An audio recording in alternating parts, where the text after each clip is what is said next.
Неврологот и сега веќе поранешен директор на клиниката за неврологија Игор Кузмановски повеќе од 6 месеци работел без лиценца за работа. Од лекарската комора објаснуваа дека лиценцата му истекла уште на 15 март годинава, а тој дури минатата недела поднел барање за нејзино продолжување.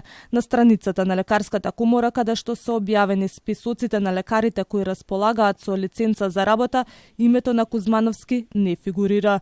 Министерот за здравство Азир Алиу најави стручни комисии и надзор кои ќе го испитаат случајот. Прво да видиме дали постапили колку пациенти има прегледано во овој период, процесирани.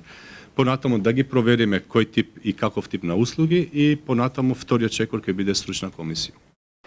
На местото на Кузмановски, министерот Алиу денеска го назначи доктор Јован Божиновски, специјалист невролог и асистент на медицинскиот факултет за нов в.д. директор на клиниката за неврологија. Уверува дека установата ќе функционира непречено и најави дека ќе формира комисии кои ќе вршат стручен надзор за работата на претходниот директор.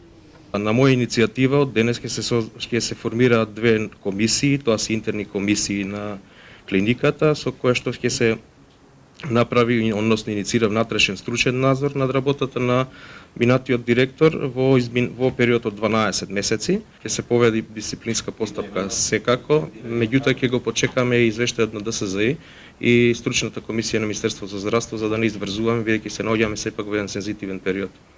За вчера пласираната поддршка од колегите од клиниката за Кузмановски, новиот директор вели дека не доаѓа од стручниот колегиум, кој воопшто не се состанал деновиве, туку дека тоа е направено од неколку нивни колеги кои само иницијативно и непотпишани ја доставиле до јавноста.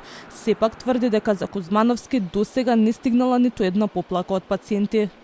Стручниот колегиум се знае како се свикува и сите тие одлуки се води соодветен записник во присуство и на правно лице, така што ова е иницијатива на неколку колеги од клиниката кои што за жал не знаеме колку се, во колку број, кои се, тоа не можам да ви дам одговор. Пред 3 дена на социјалните мрежи се појави видео на кое се гледа како поранешниот директор на неврологија во чинија меша бела прашкаста материја.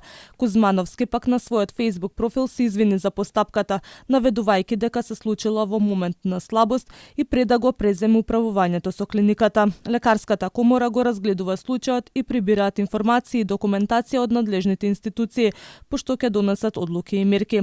По овие случувања министерот за здравство Алиу најави нов модел во здравството, кога ќе истече лиценцата на некој доктор да се блокира неговото досие во системот. Побарале информации за да видат колку лиценци се истечени или нивната важност е при крај.